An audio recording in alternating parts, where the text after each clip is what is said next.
Welcome to Café Stories. I'm your host, Alfie. Today, we're stepping into the elegant world of fine dining and detective work with Nero Wolfe in The Curious Affair of the Chef's Challenge. Before we begin, drop a comment letting me know where you're listening from today. I love reading your comments. Are you familiar with Rex Stout's iconic detective? Grab your favorite beverage, perhaps a glass of beer, like Wolfe himself enjoys, stay curious, and let's get started. Nero Wolfe and the Curious Affair of the Chef's Challenge. Chapter 1. An Unusual Proposition. It was a Tuesday in April, one of those perfect New York spring days that make you forgive the city for its winter, and Nero Wolfe was in the plant rooms with Theodore when the mail arrived. I sorted through it at my desk, separating the bills, the checks, the personal correspondence, and the circulars. Among them was a heavy cream-coloured envelope with an embossed gold logo that caught my eye, the kind of stationery that costs more than most people's weekly grocery bill. I placed it in the centre of Wolfe's desk, where it sat, waiting for the 4 o'clock descent from the plant rooms.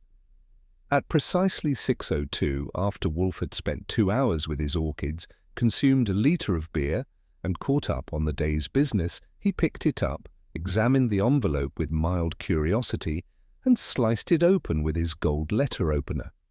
As he read, his eyebrows went up a 1/16 of an inch, significant for him. He passed it across to me without comment. "Confound it," I said after reading. "Does this man think you're for rent?" "He proposes a business arrangement, not a rental agreement," Wolfe replied, leaning back in his customed chair, though I admit the presumption is considerable. The letter was from Jerome Blaine, whose name I recognized from restaurant reviews and business pages. He had proposed hosting something called the 5 Masters Challenge in our brownstone, specifically using our dining room and kitchen for a prestigious cooking competition. The fee he offered made my eyebrows go up considerably more than a 1/16 of an inch. "You're not seriously considering this," I said, though I could see from his expression that he was. "It warrants discussion with Fritz at a minimum." Wolfe picked up his current book, a biography of Alexandre Dumas that focused heavily on his culinary exploits, but didn't open it, which told me his mind was working. Fritz appeared at the office doorway precisely at 6:15 to announce dinner would be ready in 15 minutes. Wolfe beckoned him in and handed him the letter. Fritz read it carefully, his normally impassive face showing definite discomfort. "This man Blaine has invited me to participate as well, sir." "And will you?" Wolfe asked. "No, sir. I have no interest in such publicity." Fritz's lips tightened. "And if I may speak frankly, Mr. Blaine has a certain reputation in culinary circles." Wolfe's eyes sharpened. "What nature of reputation?" "He is known to be acquisitive, sir. Many chefs are protective of their recipes. Mr. Blaine is known to be interested in other people's recipes for his own purposes." "Interesting," Wolfe murmured. "And these participating chefs, you know of them?" "By reputation, yes. All are highly regarded." Fritz hesitated. "I know Anton Visser personally. We trained under the same chef in Switzerland many years ago." "I see. What of the others?" "Miss Hayes is famous for her family recipes going back generations. Miss Chen is very innovative, combining techniques in new ways. And Mr. Gomez has a small restaurant that people travel great distances to visit," I interrupted. "This is all very educational, but surely you're not considering turning the brownstone into a cooking show set." Wolfe ignored me, which is one of his specialties. "Fritz, would you object to this event occurring in your kitchen, provided you maintain supervision?" Fritz considered. "If you wish it, sir, I would manage, though I would require certain conditions." He said it like a man agreeing to a necessary dental procedure. "Thank you, Fritz. We'll discuss those conditions should I decide to accept. Dinner in 15 minutes, you said?" After Fritz left, I turned to Wolfe. "Are you serious? The disruption alone would be—" "Archie," Wolfe cut me off. "Please call Mr. Saul Panzer and ask him to come tomorrow at 11, and after dinner I would like you to gather information on Mr. Jerome Blaine and each of these chefs." "You're taking the case before there even is a case," I objected. Wolfe picked up his book and opened it. "Perhaps I'm preventing one." During dinner, a cassoulet that would have made angels weep, I asked Fritz more about Blaine. "There are rumours," Fritz said, carefully choosing his words, "that he obtains family recipes through methods that are not entirely ethical. Sometimes he buys them, but sometimes—" He shrugged expressively. "He steals them," I prompted. "There have been incidents where staff suddenly appear in a restaurant, learn the special recipes, then disappear to work for Mr. Blaine. Soon after, similar dishes appear in his restaurants." Wolfe, who had been focusing primarily on the cassoulet, looked up. "Do you know why these specific chefs were selected for his competition?" Fritz nodded. "I believe there may be connections.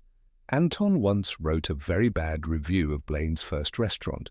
Miss Hayes has family recipes Blaine has tried to buy many times. Miss Chen refused to work for him, I understand. And Mr. Gomez's restaurant is in a location Blaine wants for expansion." Wolfe nodded, apparently satisfied with this confirmation of whatever theory he was developing. The next morning, I spent several hours researching our potential client and the chefs. By the time Saul Panzer arrived, I had compiled a respectable dossier on each. Wolfe spent 40 minutes with Saul, giving him instructions I wasn't privy to. After Saul left, Wolfe dictated a response to Blaine, accepting his proposal, but with several conditions, including Fritz's complete authority over the kitchen equipment and facilities. "You're really going through with this?" I asked, after typing the letter. "We don't need the money and you hate disruptions to your schedule. I find Mr. Blaine's proposal intriguing, Archie, for reasons that should become evident." "Fine, keep your secrets," I said. "But turning this place into a 3-ring culinary circus seems extreme, even for you." "I expect it will be educational," Wolfe replied, and then turned his attention to the orchid catalogue that had arrived that morning, effectively ending the conversation. When I returned from mailing Wolfe's response to Blaine, there was already a message waiting from him, enthusiastically accepting all conditions and requesting to send his assistant, Veronica Watts, the following day to begin preparations. "I hope you know what you're doing," I told Wolfe when I relayed the message. "I usually do, Archie," he replied, not looking up from his catalogue. "I usually do." Chapter 2. Preparations and Precautions. Veronica Watts arrived at the Brownstone at precisely 10 a.m. the next day. She was somewhere in her early 30s with sharp features, dark hair pulled into a tight ponytail, and a clipboard that she wielded like a medieval weapon. Her handshake was brief and firm, and her eyes swept the hallway with such calculating precision that I half expected her to pull out a tape measure then and there. "Mr. Blaine is extremely excited about this arrangement," she said, extending a business card that was as stiff and formal as she was. "I'm here to ensure everything goes smoothly." "I'll give you the tour," I said. "But there are boundaries. Mr. Wolfe has specific requirements." That got me a smile that never reached her eyes. Mr. Blaine mentioned, "I understand the significance of this location." "Significance?" I raised an eyebrow. "A fortress of gastronomic tradition," she said, her tone suggesting she was quoting someone. "Blaine?" I assumed. "May I see the kitchen first?" Fritz was waiting in the kitchen, standing with military attention beside his spotless counters. If he'd been guarding the crown jewels, he couldn't have looked more vigilant. "This is where the magic happens," I said, gesturing around. "And Fritz is the magician." Fritz nodded curtly at Ms. Watts. "Madam?" "This is impressive," she said, and for the first time genuine appreciation crossed her face. She ran a finger along one of the countertops, examined the French copper pots hanging above the stove, and paused at the door of Fritz's pantry. "Is that where you keep your spices?" she asked, a bit too casually.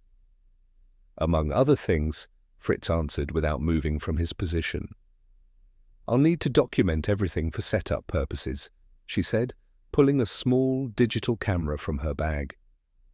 "Mr. Blaine wants to be sure we position everything correctly for the competitors." "No photographs of Mr. Wolfe's private areas," I said firmly.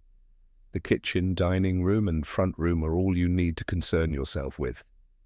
Her eyebrow twitched slightly. "Of course. Professional courtesy." She spent the next hour photographing the kitchen from every angle, asking questions about electrical outlets, measuring counter spaces, and making notes that seemed excessive for a cooking competition. I noticed her particular interest in Fritz's organization system, the contents of various cabinets, and especially his personal cookbook shelf. When she asked to see the dining room, I led her through. Wolfe was in his office, pretending to read, but undoubtedly listening to every word. He had refused to meet her, claiming his schedule wouldn't permit it. "The dining room will be perfect," she said, snapping more photos. "We'll need to rearrange, of course." "Rearrange? For the cameras and judges' table." "I don't recall any mention of cameras in Mr. Blaine's proposal," I said. "Just for documentation," she replied smoothly. "Not broadcast. We want to record the historic event." I made a mental note to have this clarified with Blaine directly. Wolfe wouldn't appreciate becoming accidental entertainment. While in the dining room, Ms. Watts walked to the window and studied the lock mechanism with what seemed more than casual interest. "Security concerns?" I asked pointedly. She turned with a practiced smile. "Just being thorough. There will be some valuable equipment brought in." When I brought her back to the front room, she pulled out a document from her clipboard. "These are the specifics Mr. Blaine wants to confirm: equipment deliveries, competitor requirements, schedule details." I glanced over it. "I'll need to review this with Mr. Wolfe." "Of course," she said, then paused. "Mr. Goodwin, is it true that Fritz Brenner has created private recipes for Mr. Wolfe that have never been published?" The question seemed innocent enough, but something in her tone raised my hackles. "Fritz creates many dishes. What Mr. Wolfe enjoys at his table is private." She smiled. "Professional curiosity. The culinary world has legends about some of those creations." After she left, I went straight to Wolfe's office. He was in his chair, fingers laced over his substantial middle. "She's more interested in Fritz's kitchen than the competition," I said, without preamble. "Indeed?" Wolfe's eyes were half closed. "Your impressions? Either she's the most thorough event planner in New York, or she's casing the joint. She was particularly interested in the window locks and Fritz's recipe collection." Wolfe nodded. "As expected. Please call Fritz in." When Fritz arrived, Wolfe asked, "Was anything disturbed while you were out of the kitchen?" Fritz's expression tightened. "Yes, sir. I was showing her the stove specifications, and when I returned to my spice cabinet, the arrangement had been altered. Nothing missing, but examined." "What specifically?" Wolfe asked. "My private collection of imported spices and—" Fritz hesitated. "My personal notebook was moved slightly. The one with the recipes I have created for you." Wolfe's lips compressed to a thin line. Satisfactory. That evening, as I was finishing typing up my notes on the day's events, the phone rang. The voice on the other end was female, tense, and unfamiliar. "Is this Mr. Goodwin? My name is Marion Hayes. I'm one of the chefs for the competition." "What can I do for you, Miss Hayes?" "Someone broke into my apartment today." Her voice was controlled but strained. "Nothing valuable was taken, but my grandmother's recipe journals were disturbed." I thought you should know since Mr. Wolfe is hosting the event. How did you get this number? I asked, because it wasn't the sort of thing you'd find easily. Anton Visser gave it to me. He said if there was trouble, you people would want to know. Was anything taken? I asked. No, but... She paused. The journals were carefully put back, but in the wrong order. Someone went through them page by page. This isn't the first time Mr. Blaine has shown interest in my family recipes, but breaking in... Have you called the police? What would I say? Nothing was stolen. She sighed. I just thought Mr. Wolfe should know what kind of man he's dealing with. I assured her we'd look into it, then reported the conversation to Wolfe, who was in the middle of his evening beer. It would appear, Wolfe said, setting down his glass, that Mr. Blaine's interests extend beyond a simple cooking competition. You knew that from the beginning, I accused. That's why you took this case. Not a case yet, Archie, Wolfe corrected. Merely an anticipation. So we're continuing with this circus? Indeed, but perhaps we should implement some additional security measures of our own. He picked up his beer again. Call Saul in the morning. I believe we need to accelerate our inquiries. And what do I tell Fritz about his kitchen being invaded? Tell him, Wolfe said with unusual steel in his voice, that his domain will be protected. And Archie, he added as I turned to leave, check his spice cabinet personally tomorrow. I want to know exactly what Ms. Watts found so interesting. Chapter 3. The competition begins. The morning of the competition arrived with the kind of controlled chaos that makes me question my career choices. By 7 a.m., a small army of workers had invaded the brownstone, transforming our dignified dining room into something between a television studio and a battlefield. Lights on stands, portable cooking stations, and enough electrical equipment to short-circuit half of Manhattan had been hauled in under the supervision of a harried production manager who kept consulting a clipboard that looked suspiciously like the one Ms. Watts had wielded days earlier. Wolfe, naturally, had locked himself in his bedroom until his normal 9 a.m. descent to the plant rooms, refusing to witness the desecration of his sanctuary. Fritz hovered near his kitchen, a martyred expression on his face as strangers arranged equipment on his counters. They're using my knives, he muttered to me, watching a young man unroll a canvas knife case atop his cutting board. I would not permit this for anyone but Mr. Wolfe. I know, I said, patting his shoulder. It'll be over soon? Not soon enough. He straightened his already immaculate apron. Mr. Goodwin, I have placed certain items in the safe, as Mr. Wolfe suggested. The safe he referred to was the one in Wolfe's office where we kept important documents and occasionally items pertinent to cases. That Fritz's recipe collection now resided there told me how seriously Wolfe was taking this little culinary espionage game. Jerome Blaine arrived at 9:30, bringing with him the atmosphere of someone accustomed to making grand entrances. He was tall, with the kind of polished good looks that come from expensive barbers and tailors rather than genetics, and a smile that showed too many teeth to be genuine. He extended his hand as if granting me a favor. Mr. Goodwin, a pleasure. This arrangement is working out splendidly. His voice had the practiced cadence of someone who'd spent time in broadcasting. Where is the great man himself? Mr. Wolfe adheres to a strict schedule, I said, not adding that Wolfe had specifically timed his movements to avoid meeting Blaine before necessary. He'll join us at the appointed time. Of course, of course. Blaine's gaze swept the room with the calculating look of a general surveying conquered territory. Did Veronica provide you with the final schedule? The first round begins at 11. We have the judges arriving at 10:30 for orientation. All arranged, I said. Though I notice there are rather more cameras than your proposal suggested." He waved a dismissive hand. "Just documentation. This is a historic event, after all, the first cooking competition held in Nero Wolfe's famous brownstone. The culinary world will be fascinated." By 10 o'clock, the chefs began arriving, each with one assistant in tow. I'd researched them thoroughly, but seeing them in person added dimensions my reports had missed.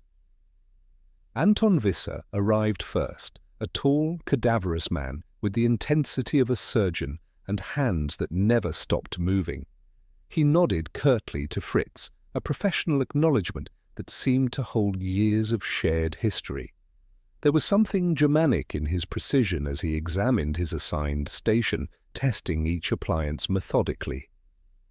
Sophia Chen arrived next, her compact frame and calm demeanor belying the fierce reputation she'd earned in San Francisco's competitive restaurant scene. Unlike Visser, who moved with severe economy, Chen had a fluid grace, her hands dancing over her workspace as if conducting an orchestra only she could hear. Eduardo Gomez came in with his assistant, a young man who looked enough like him to be his son. Gomez had the weathered look of someone who'd worked in kitchens since childhood, with burn scars on his forearms and calloused hands.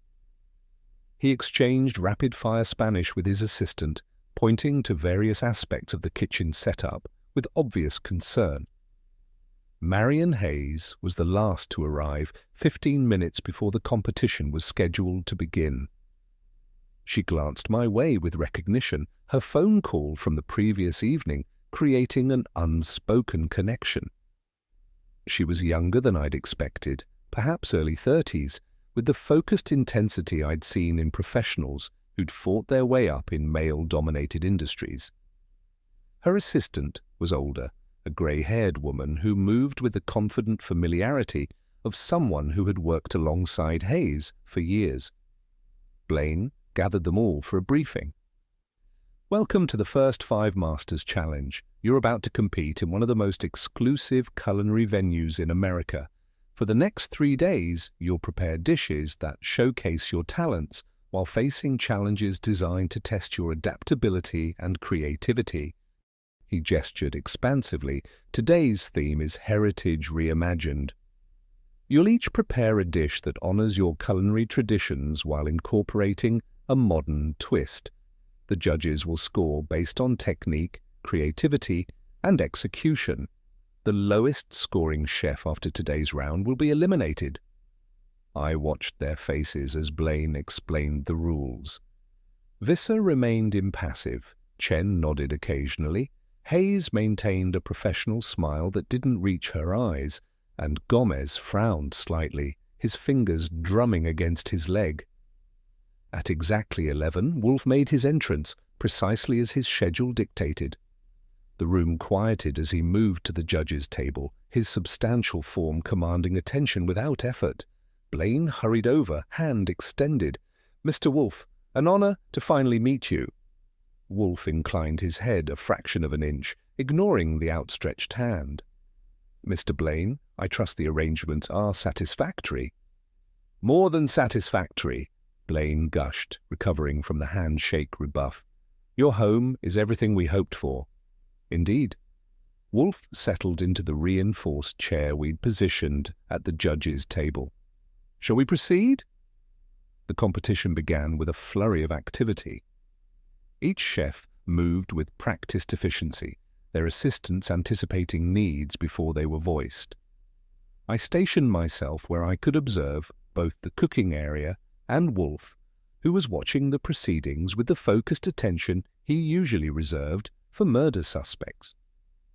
40 minutes into the competition, I noticed Veronica Watts slip from the dining room. Since Wolfe was occupied with judging and Fritz was monitoring his kitchen, I followed her. She moved with purpose toward the office, glancing back once before trying the doorknob. Finding it locked, I had secured it earlier. She frowned and continued down the hallway, pausing at Fritz's pantry. "Lost?" I asked, stepping into view. She didn't startle, which told me something about her nerves. "Looking for the restroom, actually." "Wrong direction," I said pleasantly. "Would you like me to show you?" "No need." Her smile was professionally bland. "I'll find my way." When I returned to the competition, Wolfe caught my eye with a barely perceptible nod. I moved to his side, bending as if to check the judges' scoring sheets. "Ms. Watts was exploring," I murmured. "And?" Wolfe asked without looking up. "Office and pantry, said she was looking for the bathroom." "Pfui," Wolfe muttered. "Maintain vigilance." As the first round neared completion, I noticed Blaine circulating among the chefs, pausing longest at Marion Hayes's station. Under the guise of casual conversation, he was observing her technique as she prepared what looked like a traditional tart with some modern elements I couldn't identify. His interest seemed more focused on her preparation method than friendly conversation. When Hayes stepped away briefly to retrieve something from her supply case, Blaine leaned over her workstation, eyes scanning the handwritten notes she had beside her cutting board. His hand moved slightly, and I couldn't tell if he had touched anything. The judging that followed was precise and formal. Each chef presented their creation with a brief explanation, and the panel, Wolfe, a food critic from the Times and a senior chef from one of the city's most established restaurants, evaluated without comment. Wolfe, true to form, tasted each dish with complete concentration, his eyes closed as if listening to music only he could hear. After deliberations, Sophia Chen was declared the winner of the round, with Gomez placing second. Visser and Hayes tied for third, resulting in no elimination, a twist Blaine announced with theatrical flair as a special decision to maintain the competition's integrity. As the chefs packed up their equipment for the day, I noticed Visser examining his knife case with a frown. He called his assistant over, and they exchanged heated whispers, Visser's face darkening as he checked each knife. I moved closer, pretending to clear some plates. "Someone touched them," Visser was saying in accented English. "The arrangement is different." His assistant shrugged. "Perhaps during cleaning?" "No." Visser cut him off. "I know my tools. Someone has handled them." I filed this away to report to Wolfe, along with my observations of Blaine's interest in Hayes's station. As the room cleared, Wolfe remained seated, watching Blaine direct the cleanup with the satisfaction of a chess player whose opponent has made a predictable opening move. When everyone had departed except the cleanup crew, I returned to Wolfe's side. "Interesting day," I commented. "Merely preliminary moves," Wolfe replied, rising from his chair with surprising agility for a man of his bulk. "The substantive play has yet to begin." Visser claims someone went through his knife case. Wolfe nodded. "Unsurprising." "And Miss Hayes?" "Blaine was very interested in her station. Might have touched her notes when she stepped away." "As expected." Wolfe glanced around the room once more. "Tomorrow will be more revealing, I think. Have Saul report at 9 tonight." "You know," I said as we headed for the office, "someday you might consider telling me what you're expecting to happen before it happens, just as a novelty." "That would deprive you of the satisfaction of discovery, Archie," Wolfe replied, with what passed for humor in his universe. "And me of the pleasure of your expressions when enlightenment dawns." Chapter 4. Suspicious Movements. Saul Panzer arrived at 9 that evening, looking as inconspicuous as always. That was Saul's gift. He could blend into any background like a chameleon while missing nothing. His narrow face with its big nose wouldn't win any beauty contests, but the eyes beneath his bushy brows were among the sharpest in the business. Wolfe paid him double what he paid any other operative, and he was worth every penny. "Satisfactory," Wolfe said when I ushered Saul into the office. "Beer, Saul?" Thanks. Saul took his usual seat in the red leather chair, accepted the bottle I handed him, and waited while Wolfe settled his bulk into his custom chair. "Your findings?" Wolfe asked, after taking a sip of his own beer. "I've been looking into Blaine's operation like you asked." Saul's voice was soft but clear. "There's a pattern over the last 3 years. Every time Blaine opens a new restaurant, he features signature dishes suspiciously similar to those from established chefs who've had some interaction with him." "Specifics?" Wolfe prompted. "Last year, a pastry chef named Renata Diaz demonstrated a unique dessert at a charity event Blaine attended.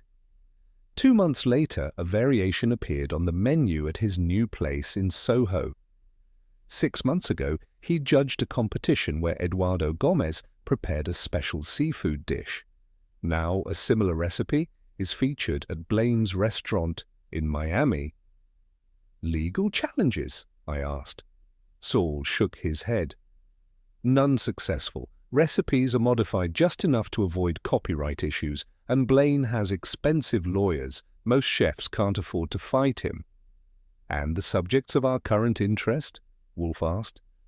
"Marion Hayes has refused to sell her family recipe collection 3 times in the past 2 years. Blaine's offers kept increasing. Last one was 6 figures. Saul sipped his beer. Sophia Chen turned down an executive chef position at his flagship restaurant, which apparently offended him. Anton Visser's restaurant review nearly bankrupted Blaine's first place before he rebuilt his reputation.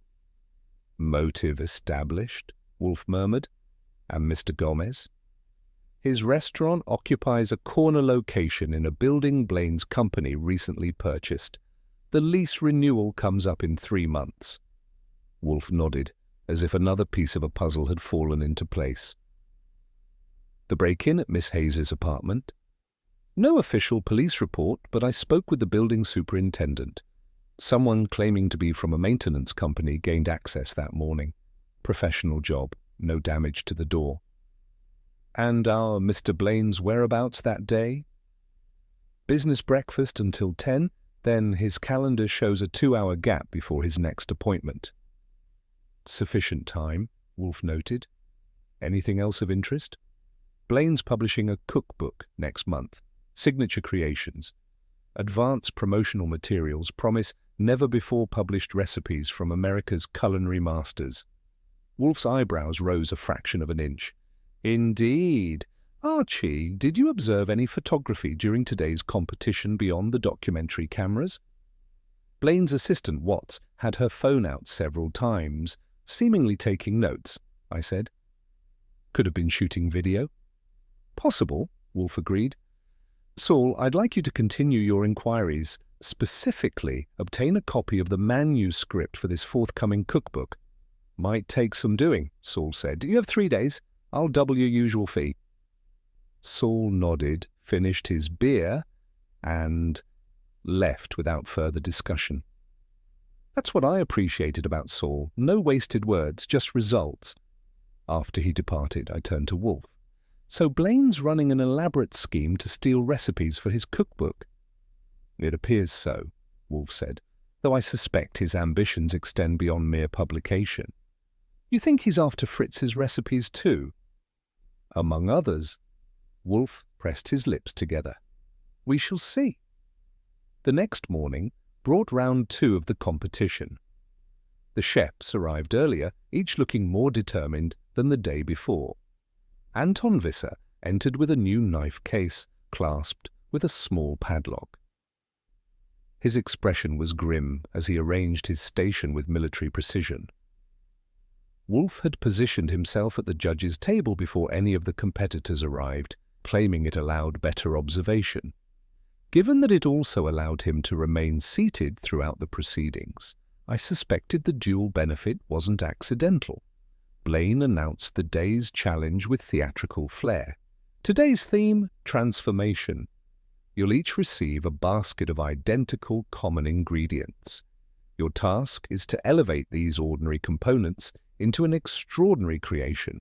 The ingredients were revealed: chicken thighs, root vegetables, lemons, and a few basic staples, nothing remarkable, which I gathered was the point. The chefs would need to rely on technique and creativity rather than exotic components. As the competition began, I noticed Chen's assistant placing a small notebook beside her station.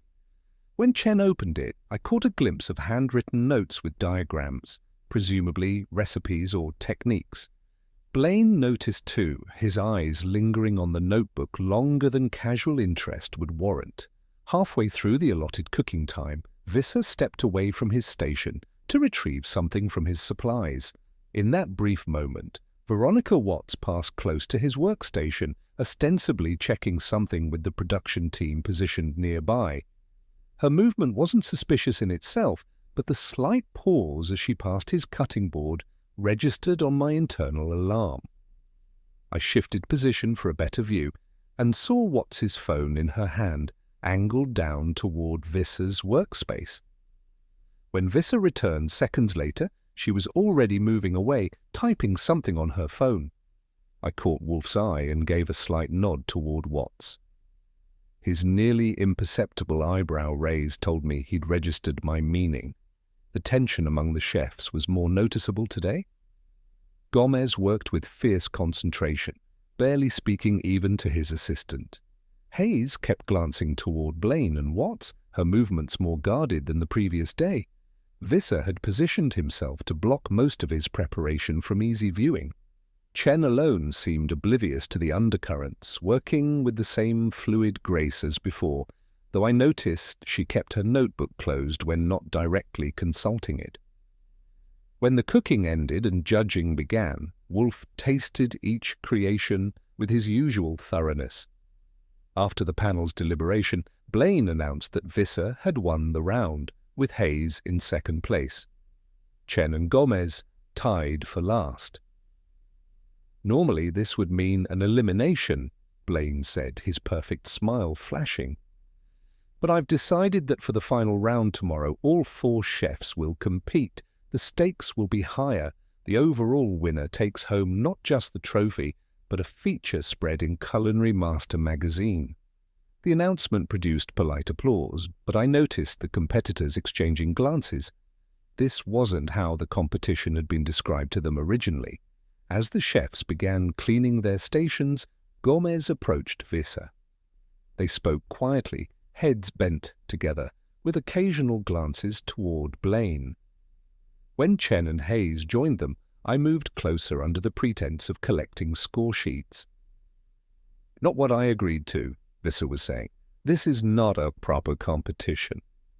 "I know," Hayes replied quietly. "Something doesn't feel right." Gomez nodded. "My knives were moved yesterday. Someone examined them." "You too?" Chen looked surprised. "I thought it was just my station." Their conversation ended abruptly as Blaine approached. "Planning strategy for tomorrow?" he asked jovially. "It will be our most exciting challenge yet." "What exactly will this final challenge entail?" Hayes asked, her tone professionally neutral. "Ah, that would spoil the surprise." Blaine's smile widened. "But I can tell you it will showcase your most distinctive talents." After they dispersed, I reported the conversation to Wolfe, who had remained at the judges' table, watching the room like a large, sedentary hawk. "Suspicions grow," he commented. "Good. That may prove useful." Watts was photographing Visser's preparation techniques, I added, not even trying to be subtle about it. "Mr. Blaine grows impatient," Wolfe observed. "That, too, may work to our advantage." As the clean-up crew began dismantling the day's setup, Wolfe heaved himself to his feet. "Archie, I would like you to speak with Miss Hayes privately before tomorrow's event. Arrange it." "What should I tell her?" "Nothing substantive. I merely wish to gauge her understanding of the situation." Wolfe glanced around the room. "Also ensure that Fritz secures anything of value in the kitchen tonight. I suspect our Mr. Blaine may become more enterprising as his opportunity diminishes." That evening, I called Marion Hayes at her hotel and arranged to meet her for coffee at a small place 2 blocks from the brownstone. She arrived looking tired but alert, her eyes scanning the café with professional wariness. "Mr. Goodwin," she said as she slid into the booth, "I appreciate you reaching out." "Miss Hayes, I understand there's some concern among the competitors."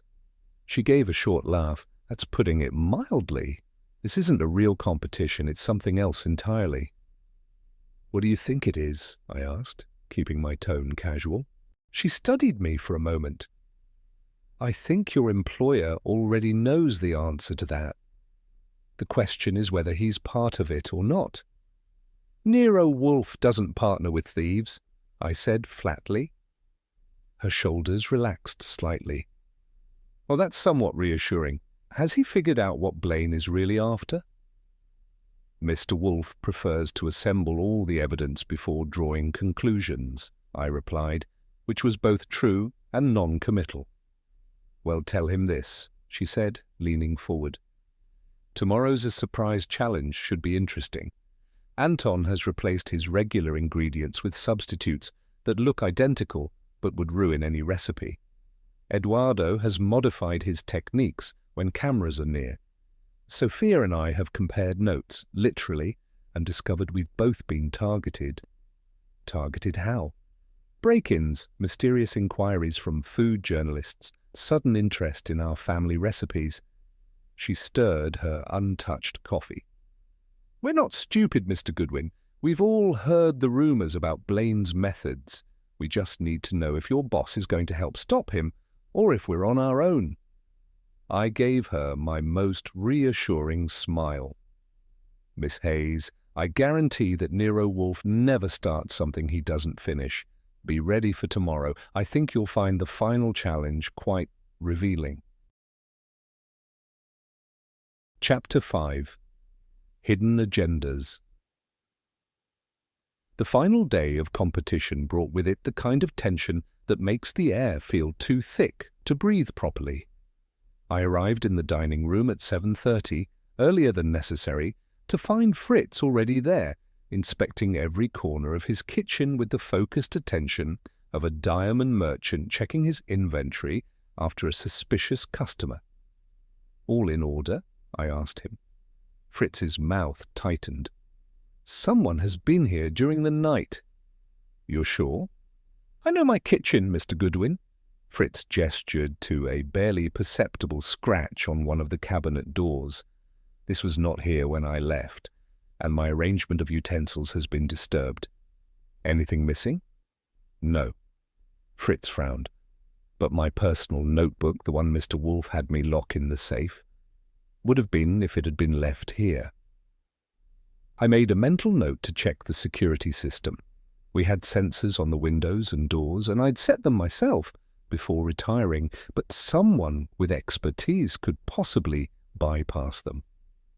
When I reported this to Wolfe during his breakfast, his only response was a contemplative indeed between bites of Fritz's incomparable omelette. His lack of surprise confirmed my suspicion that he'd anticipated something of the sort. "Shall I call the police?" I asked. "Not yet," Wolfe replied. "Let us allow the day's events to proceed as planned." "You know that's not actually an answer," I pointed out.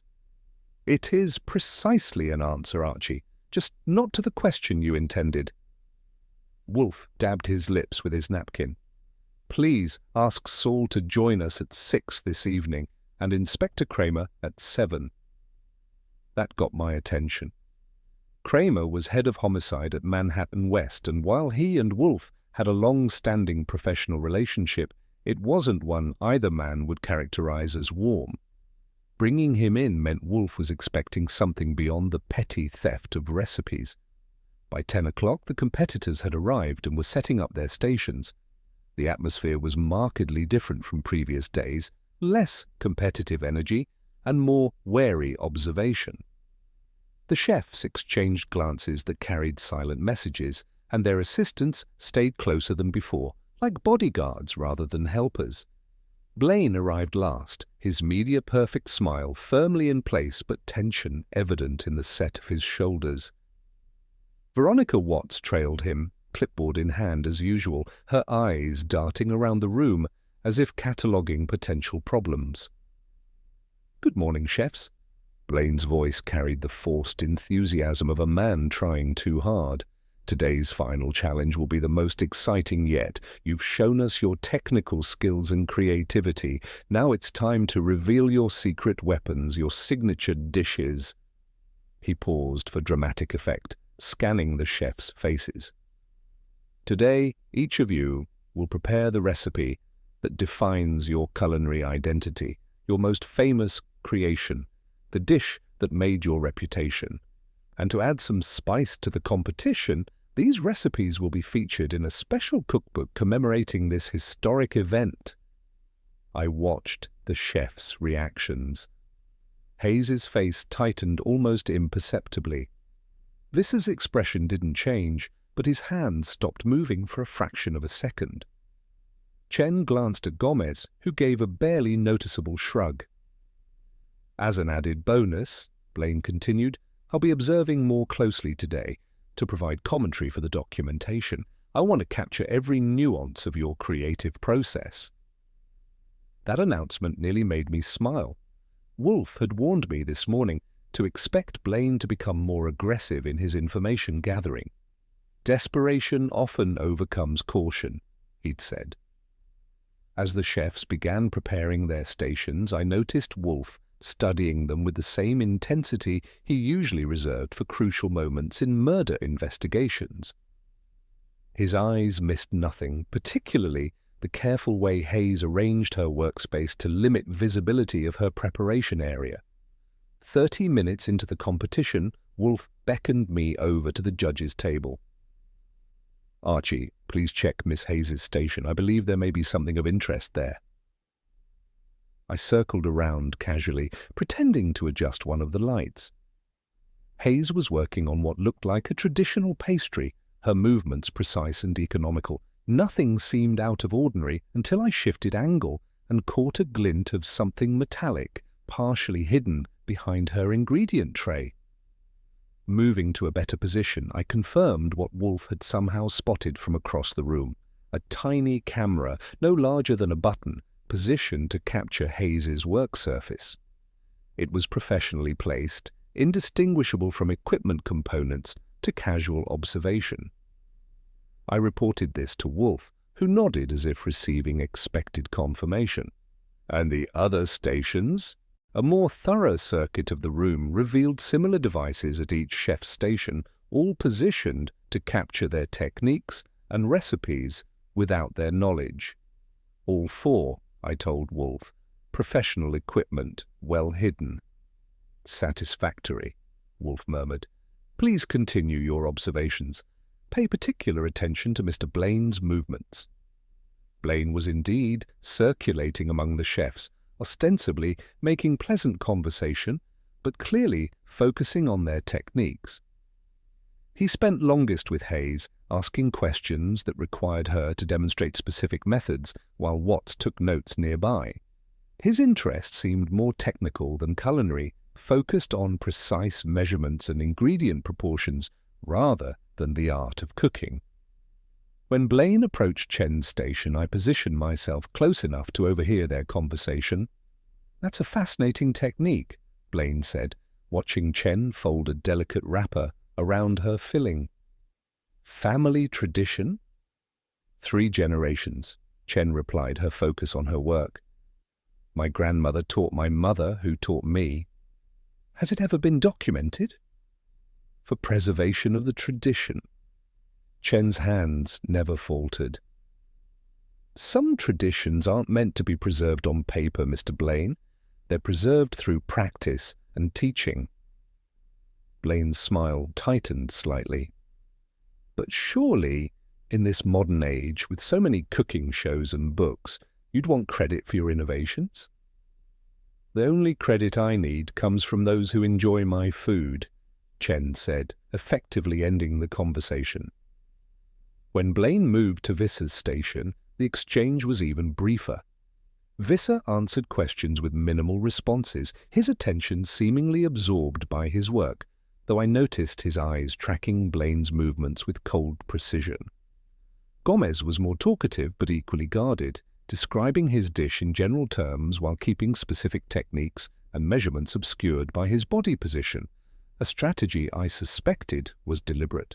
At the 2-hour mark, Wolfe called for a 15-minute break, an unexpected interruption that caused Blaine to frown. The chefs stepped away from their stations, stretching and conferring quietly with their assistants. "Mr. Goodwin," Wolfe said when I approached the judges' table, "would you be so kind as to retrieve the parcel Mr. Saul Panzer delivered this morning? I believe it may be relevant to our proceedings." The parcel in question was a thick, manila envelope that Saul had dropped off during Wolfe's breakfast. I hadn't been privy to its contents, but Wolfe's satisfied expression when he examined them suggested they were significant.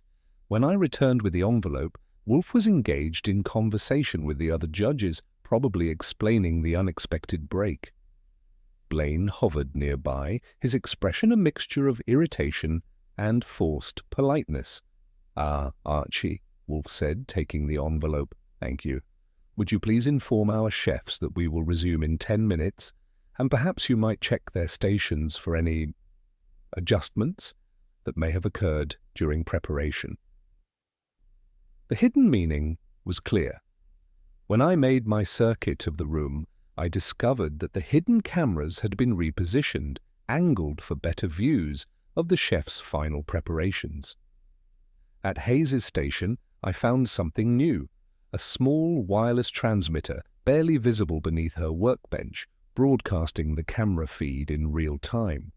Before I could report this to Wolfe, I noticed Veronica Watts slip from the dining room, moving with purpose toward Wolfe's office. I followed at a distance, watching as she tried the door, found it locked, and moved on to Fritz's pantry. This time, she entered, closing the door behind her. I gave her 30 seconds, then opened the door to find her photographing Fritz's handwritten labels on various containers. "Lost again?" I asked pleasantly. To her credit, she didn't startle or try to hide the camera. "Research," she said smoothly. "Mr. Blaine wanted me to document the authentic environment of Mr. Wolfe's brownstone for the cookbook introduction." "Fascinating," I said, "especially since Mr. Blaine hasn't mentioned any specific cookbook featuring this brownstone, and Fritz's pantry hardly qualifies as a public space." "It's a surprise element," she said, slipping her camera into her pocket. "Part of the publishing plan?" "I'm sure," I agreed. "Perhaps you'd like to return to the competition. I believe we're about to resume." As we walked back, I noticed her send a quick text message. When we re-entered the dining room, Blaine's phone buzzed and he checked it with a slight frown. The competition resumed with increased intensity, each chef focused entirely on their signature creations. I reported the new findings to Wolfe, who listened without comment, but with the slight tightening around his eyes that told me pieces were falling into place for him. As the final minutes ticked down, I observed Blaine making one last circuit of the stations, his attention now almost predatory as he watched the finishing touches being applied to each dish. Whatever game he was playing, it was reaching its conclusion. Judging proceeded with the usual formality, though I noticed Wolfe spent longer than necessary examining each creation, asking specific questions about techniques and ingredient ratios, questions that forced the chefs to reveal precisely the information Blaine seemed most interested in acquiring.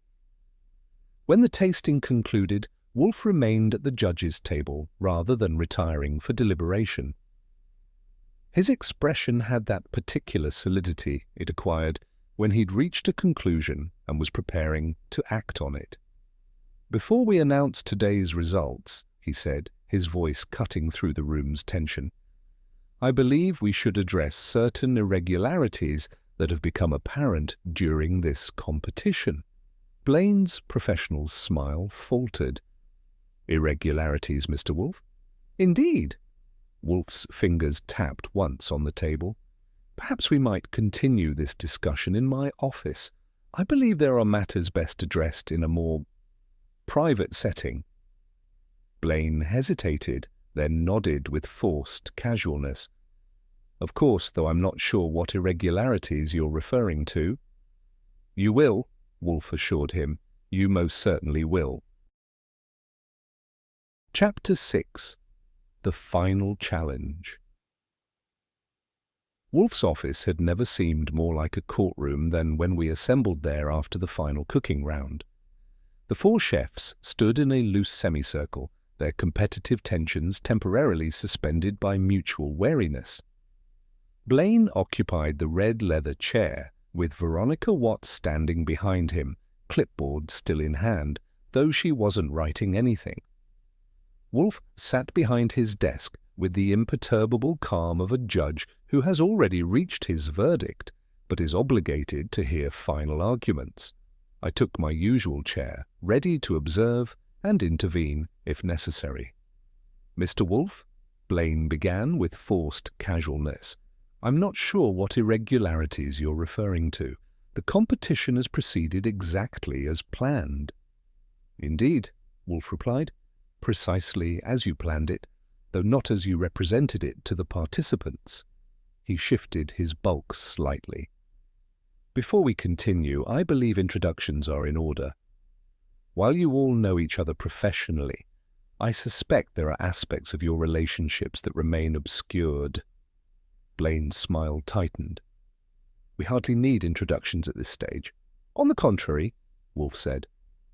"For instance, Miss Hayes may not be aware that you attempted to purchase her family's recipe collection through a third party last year using a shell company to disguise your involvement." Hayes's eyebrows rose. "That was you?" "The offer came from Heritage Culinary Acquisitions, a wholly owned subsidiary of Blaine Enterprises," Wolfe confirmed. "Similarly, Mr. Gomez might be interested to know that your real estate division purchased his building specifically to leverage his lease renewal." Gomez's expression darkened. "The new landlord said the building changed hands for development purposes." "A convenient fiction," Wolfe said. "Mr. Visser, of course, is well aware of your animosity regarding his review of your first establishment, but perhaps not of your subsequent efforts to discredit him with several leading publications."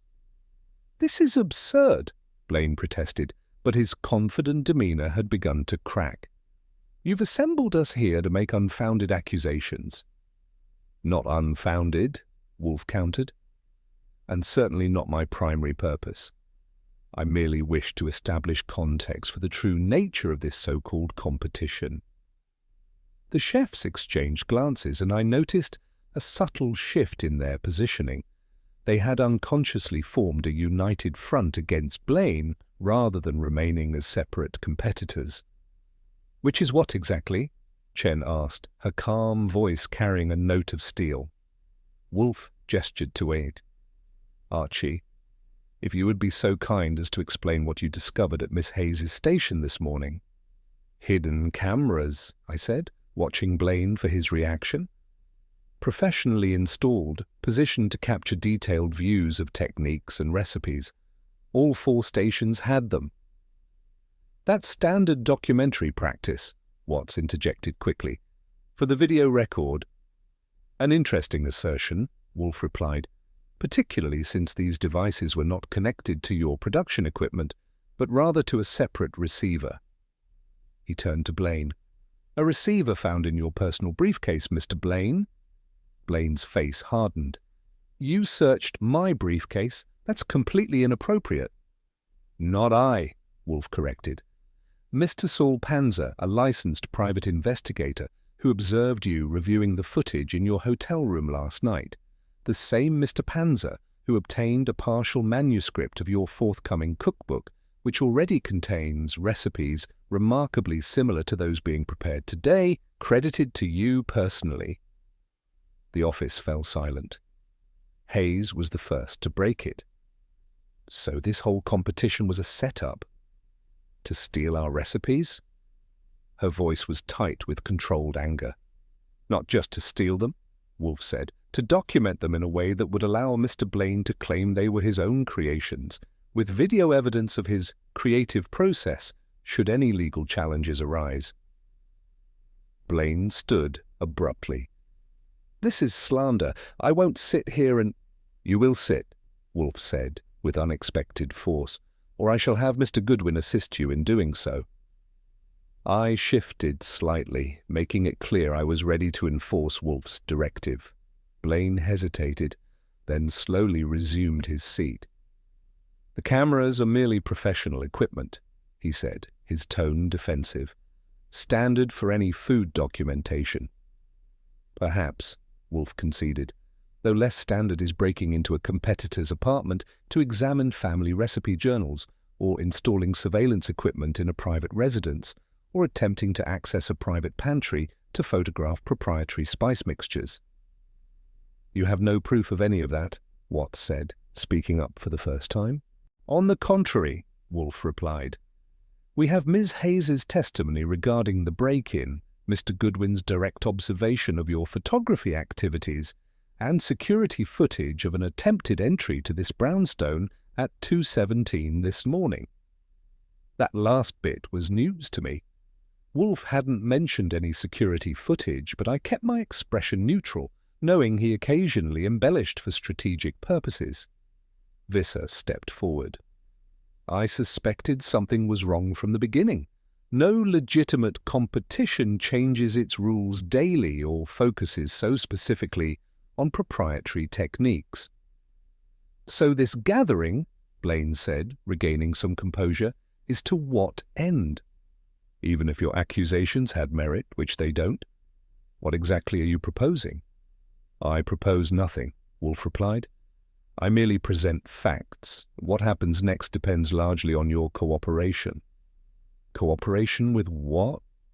Blaine's voice had a brittle edge. "With correcting certain misapprehensions about ownership of intellectual property." Wolfe opened the manila envelope I had retrieved earlier, removing several documents. "I have here the promotional materials for your cookbook, claiming credit for recipes clearly developed by others. I also have evidence of systematic theft of culinary intellectual property from at least 7 professional chefs over the past 3 years. "Recipes can't be copyrighted," Watts interjected, sounding like she was quoting legal advice. "Culinary techniques are not protected intellectual property." "True, to a point," Wolfe acknowledged, "though fraud, breaking and entering, corporate espionage, and violation of confidentiality agreements are all quite actionable. As Miss Hayes, Mr. Visser, and Ms. Chen all required such agreements before agreeing to participate in this event." Blaine's face had gone pale. "What do you want?" "I?" Wolfe raised his eyebrows. "I want nothing beyond the satisfaction of a puzzle solved. These chefs, however, might have specific requirements to avoid pursuing legal remedies for your actions." The 4 chefs exchanged glances again, some silent communication passing between them. Hayes spoke for the group. "Full credit for our own recipes in any publication, a formal apology, and financial compensation for the abuse of our trust." Her tone made it clear these points weren't negotiable. "Blackmail," Blaine muttered. "Restitution," Wolfe corrected, "and considerably less costly than the alternative." "Which is?" Wolfe checked his watch. "Inspector Kramer of Homicide will be joining us shortly. While he may find insufficient grounds for criminal charges, the publicity surrounding a police investigation would surely interest both your investors and your publisher." The threat hung in the air. I watched Blaine calculate his options, the desperation gradually replaced by resignation. "Fine," he said finally. "I'll amend the cookbook credits and provide reasonable compensation, but this stays private. Contingent upon complete cooperation," Wolfe stipulated. A knock at the door interrupted the negotiation. Fritz entered, his manner formal. "Sir, Inspector Kramer has arrived." "Excellent," Wolfe said. "Please show him in." Kramer entered like a bull, finding a china shop had been set up specifically to annoy him.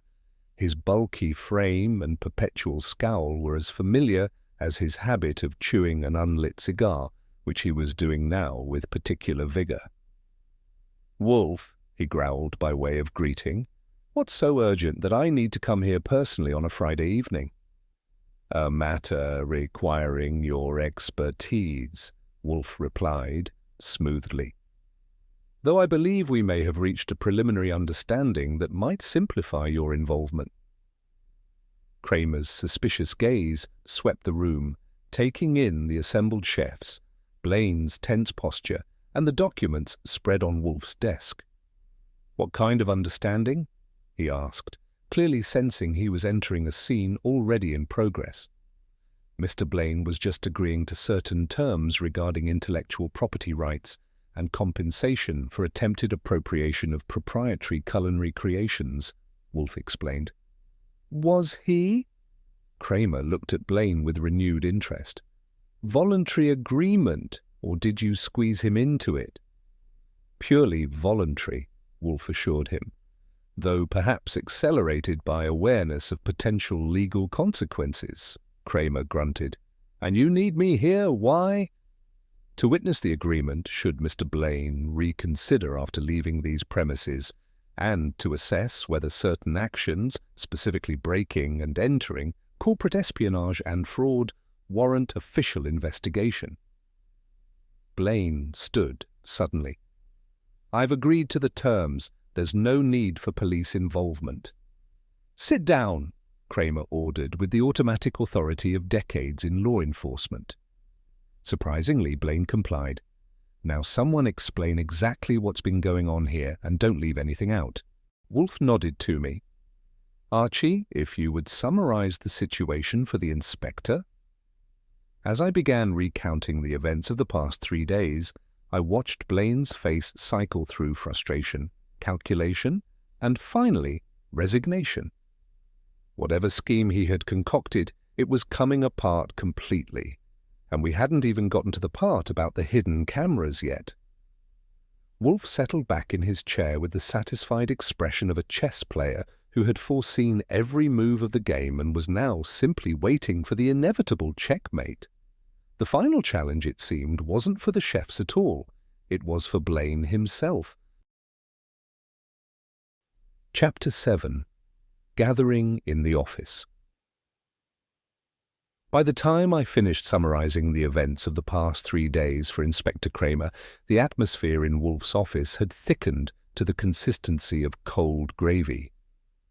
Kramer sat in the yellow chair that had been brought in for him, chewing his unlit cigar with the focused intensity of a man trying to decide between anger and professional interest. Blaine had settled into a rigid posture, his media-trained smile long gone, while Veronica Watt stood behind him, her clipboard now closed and clutched to her chest like armor. The 4 chefs had arranged themselves along the bookshelves, no longer competitors, but witnesses to whatever justice Wolfe was orchestrating. Fritz had brought beer for Wolfe and whiskey for Kramer without being asked, a testament to his understanding of the situation's gravity. "So," Kramer said when I concluded, removing the mangled cigar from his mouth, "you're telling me this whole cooking contest was a front for industrial espionage?" "Not industrial," Wolfe corrected, "culinary, though the principles are identical." "And you knew this from the beginning?" Kramer directed this at Wolfe with his usual mix of suspicion and grudging respect. "I suspected," Wolfe replied. Mr. Blaine's reputation preceded him, and the circumstances of his proposal were suggestive. "Suggestive," Kramer repeated flatly. "So instead of reporting suspected criminal activity, you set up your own sting operation?" "I merely accepted a business proposition and observed the results," Wolfe said. "Had I alerted authorities prematurely, nothing could have been proven." Kramer grunted in reluctant acknowledgement of this logic. He turned to Blaine. "And what do you have to say about these allegations?" For a moment, I thought Blaine might continue denying everything, but the evidence was too substantial. His shoulders sagged slightly. "It was a legitimate competition," he insisted, Though with less conviction than before, the documentation was standard practice for any culinary event. "The hidden cameras?" I asked. "The break-in at Miss Hayes's apartment? The unauthorized entry to this brownstone?" "I had nothing to do with any break-in," Blaine said quickly, then glanced at Watts, who remained impassively silent. Kramer caught the look. "Is that right, Miss Watts? You acted independently?" She straightened her spine. "I have no comment without legal representation." "Convenient," Kramer muttered, then addressed the chefs. "Any of you want to file formal charges?" There was a moment of silent communication among them before Hayes spoke. "We're interested in a resolution that protects our intellectual property rights. Criminal charges would be complicated for our professional reputations." "Always the way," Kramer sighed. "Everyone wants justice until it comes with publicity." He turned back to Wolfe. "So why am I here exactly?" "Sounds like they're working toward a private settlement." "Because, Mr. Kramer," Wolfe said, "there is a difference between what can be proven in court and what actually occurred. I believe these chefs deserve to know the full extent of Mr. Blaine's operation before deciding on appropriate restitution." Wolfe reached for the document on his desk, the manuscript Saul had obtained, and opened it to a marked page. "This purports to be Mr. Blaine's forthcoming cookbook, featuring what he calls his signature recipes developed over decades of culinary exploration.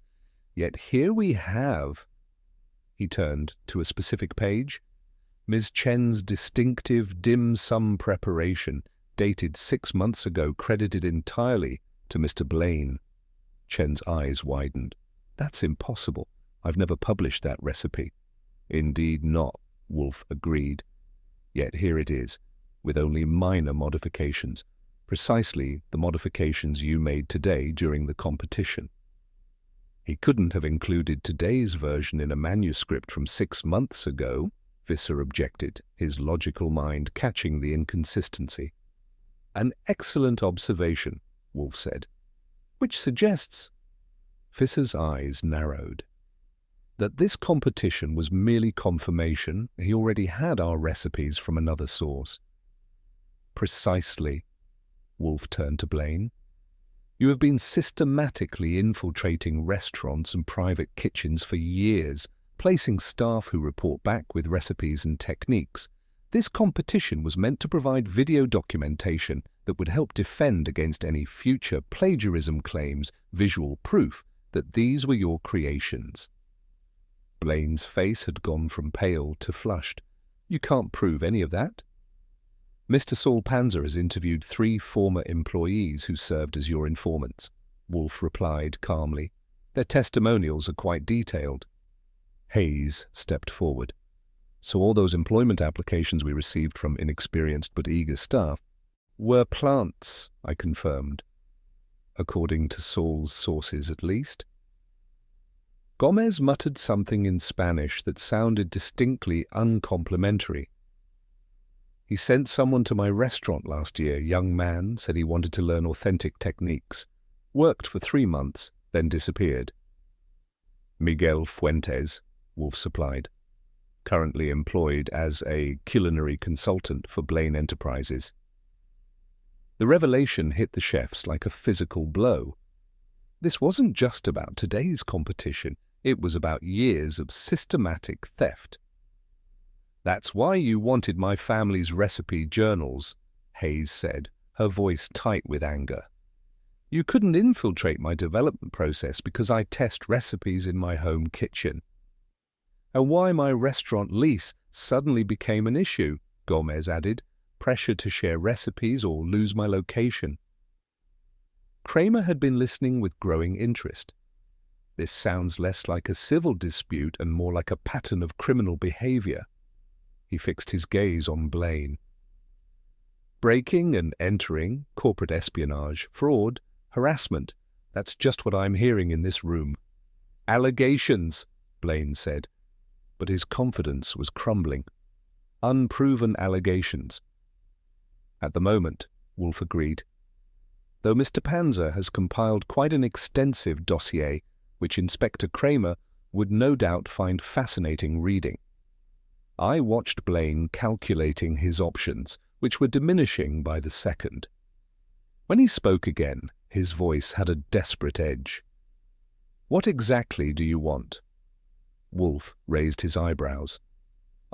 Nothing. This matter concerns these chefs whose work you have appropriated." Hayes stepped forward again, assuming the role of spokesperson. "Complete withdrawal of your cookbook, written acknowledgement that recipes you've already published belonging to any of us were obtained unethically, financial compensation for damages, and a binding agreement never to use any of our recipes or techniques in any form." "That would bankrupt me," Blaine protested. "Two of my restaurants feature these dishes as signature items." "Perhaps you should have considered that before stealing them," Visser said coldly. "Perhaps," Wolfe interjected, "and a compromise might be reached. The recipes could remain in your restaurants with proper credit and a licensing fee paid to their creators." The chefs exchanged glances again. Chen nodded slightly. "That would be acceptable," Hayes said, "with appropriate terms and transparency." Kramer, who had been following this negotiation with surprising patience, cleared his throat. "All very neat, but there's still the matter of breaking and entering, which isn't something that can be settled privately if there's evidence." "Indeed," Wolfe agreed, though perhaps, given the complexity of proving specific involvement and the willingness of these chefs to accept appropriate restitution, law enforcement resources might be better directed elsewhere. It was a delicate suggestion, not asking Kramer to ignore criminal behavior, but to consider the practical aspects of a difficult prosecution for what might be deemed a minor crime in the grand scheme of things. Kramer chewed his cigar thoughtfully. "I'd need detailed statements from everyone involved, and any agreement would need to include stipulations about future behavior." "Naturally," Wolfe said. I watched the tension drain from Blaine's shoulders as he realized he might escape criminal charges, replaced by the grim resignation of a man facing substantial financial penalties, but not actual jail time. "Fine," he said. "I'll agree to credit and licensing arrangements and withdraw the cookbook in its current form." Watts finally spoke up. "Mr. Blaine, I strongly advise against making any agreements without legal counsel present." "I think we're past that point, Veronica," Blaine replied wearily. "The alternative seems to be Inspector Kramer taking a very close look at our business practices." Kramer nodded. "Very close, with search warrants." "Then we have the outline of an agreement," Wolfe said. "The details can be formalized through appropriate legal channels tomorrow. For now, perhaps it would be beneficial for Mr. Blaine to provide Inspector Kramer with a preliminary statement regarding the events we've discussed." It was neatly done.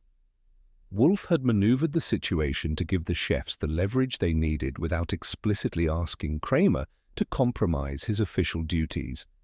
Blaine would face consequences without a public scandal that might damage the chefs' reputations by association.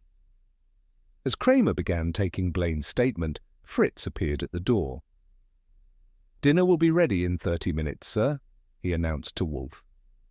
"Thank you, Fritz," Wolfe replied. "Please set places for our chef guests as well. I believe this occasion warrants a proper meal." As Fritz withdrew, Hayes approached Wolfe's desk. "Mr. Wolfe, thank you for what you've done. But I'm curious. Why did you agree to host this competition in the first place? You must have suspected what was happening." Wolfe's lips twitched in what might have been the ghost of a smile. "In my experience, Miss Hayes, the best way to understand a puzzle is to observe it in operation, and sometimes the best way to prevent a crime is to allow it to begin under controlled conditions so that it can be definitively stopped." "And the fee he paid you?" Visser asked bluntly.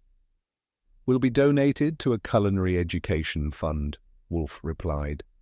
"Less expenses, of course." I hid my smile. trust Wolfe to maintain his principles while still ensuring the brownstone's finances remained intact. Some things never changed, even when our dining room was temporarily converted into a battlefield of culinary espionage. The matter wasn't fully resolved yet, but the path forward was clear. As Fritz would say, the ingredients were assembled, and the recipe for justice was well underway.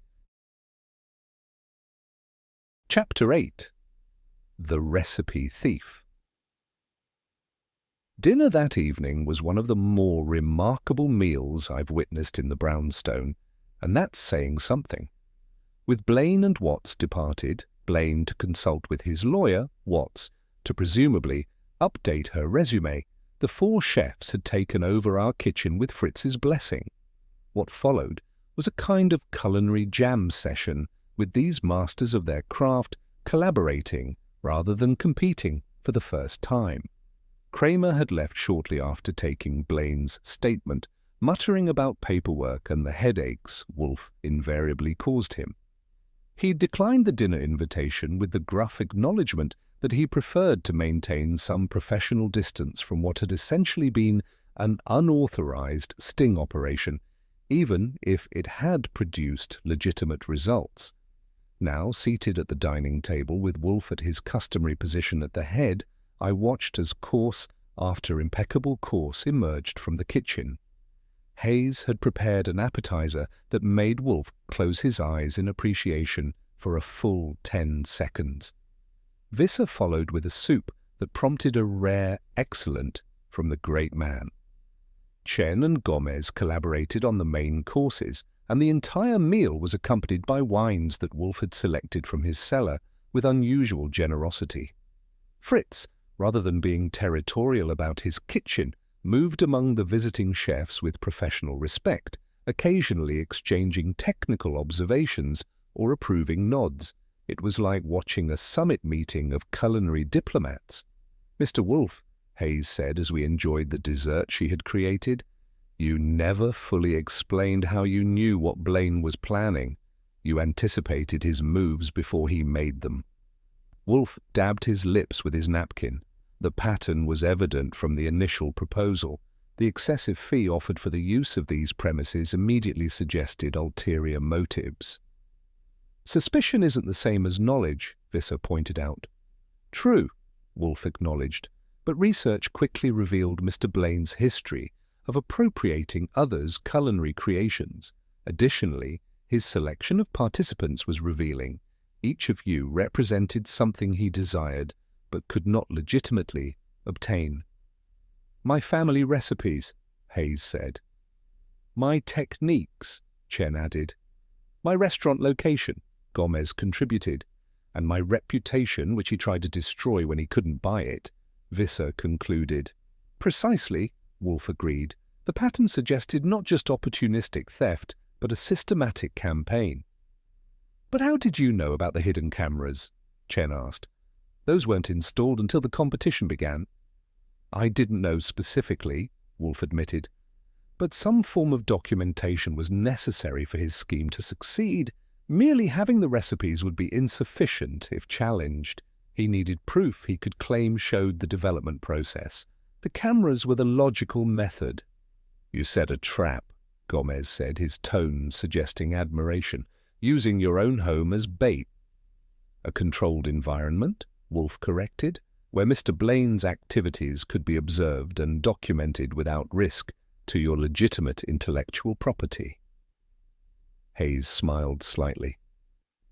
"Is that why you had us prepare those specific dishes today, to confirm they matched what was already in his manuscript?" "Among other reasons," Wolfe acknowledged. "The timing was instructive. The manuscript was dated months ago, yet contained preparations identical to those you demonstrated today, a temporal impossibility unless he had obtained them previously through other means." "So the competition was nothing but theatre?" Visser said. "A way to create evidence that these were his recipes." "And to acquire additional techniques," Wolfe added, "including some of Fritz's methods, which explains Ms. Watts's particular interest in our kitchen." Fritz, who had joined us for coffee, nodded grimly. My arrangement of spices would mean nothing to an ordinary observer, but to someone seeking to replicate techniques. It would be a valuable insight, Chen finished for him. Professional kitchens have their own language. Indeed, Wolfe agreed. A language Mr. Blaine sought to appropriate without the years of discipline required to develop it naturally. There's one thing I still don't understand, I said, because there always is. How did Blaine get access to recipes from chefs who never worked with him directly? Hayes develops recipes at home, and Chen never accepted his job offer. Wolfe's lips twitched slightly. Mr. Panzer's investigation revealed that Blaine employs a network of what might be called culinary spies, staff placed in target restaurants specifically to learn and report back proprietary methods. The young man who worked for Mr. Gomez before disappearing suddenly was one such operative.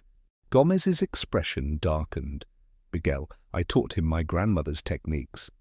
Techniques that subsequently appeared in Blaine's Miami restaurant, Wolfe confirmed.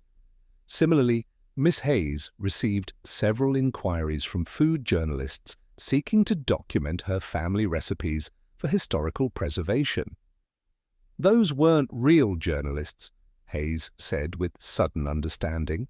Just Blaine's people gathering information. Correct. And Ms. Chen was repeatedly approached by equipment suppliers offering to test her kitchen setup, providing opportunities to observe her methods. Chen shook her head. I declined them all. I'm naturally suspicious. Which is likely why Mr. Blaine took such interest in your notebook during today's competition, Wolfe said. You represented his most significant remaining gap. And now, Visser asked, what happens to Blaine? He will honor the agreement negotiated today, Wolfe said with certainty. The alternative, Inspector Kramer's continued interest in his business practices, is considerably less appealing. Will it stop him permanently? Hayes wondered. That, Wolfe admitted, I cannot guarantee. But his methods have been exposed, his reputation damaged among those whose opinions matter most in his field, and his legal exposure made painfully clear. Self-interest, if not ethics, should guide his future behavior. The chefs exchanged glances, seemingly satisfied with this assessment. The conversation shifted to more general culinary topics, with Wolfe demonstrating his encyclopedic knowledge of food history and Fritz occasionally contributing insights from his decades of experience. As the evening concluded, the four chefs presented Wolfe with a jointly prepared dish, a creation they had developed together in our kitchen, combining elements of each of their signature styles. Mr. Wolfe, Hayes said formally, we've created this as a token of appreciation. It has no name yet, and no written recipe exists. It exists only in this moment and in our shared experience. Wolfe regarded the dish with genuine interest. A fitting conclusion. Some creations are meant to be experienced rather than documented. After the chefs had departed with promises of future collaborations and invitations to their respective establishments, Wolfe and I returned to the office. He settled into his chair with a sigh of satisfaction that encompassed both the meal and the case's resolution. A productive endeavor, he declared, reaching for the book he'd set aside days earlier. Productive, I agreed, taking my seat at my desk. Though I can't help wondering if you accepted Blaine's proposal primarily because you were curious about those chefs' techniques yourself. Wolfe's expression didn't change, but there was a telltale pause before he opened his book. Culinary knowledge, Archie, like all knowledge, has intrinsic value independent of its immediate application, which doesn't actually answer my question, I pointed out. Fritz, Wolfe said, ignoring my observation, has informed me that he found the collaboration most educational. I believe several of our future meals may reflect certain refinements. As a result, so you did get recipes out of this after all, I said, just not the way Blaine intended.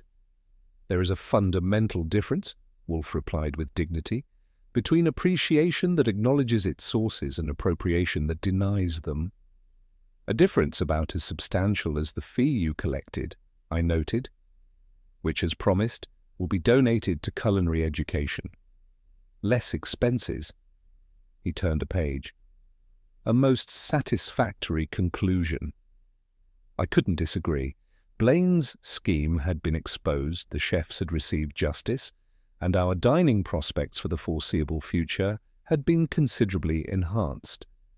If that also happened to align with Wolfe's gastronomic interests, well, that was just the kind of elegant efficiency that made his methods so effective.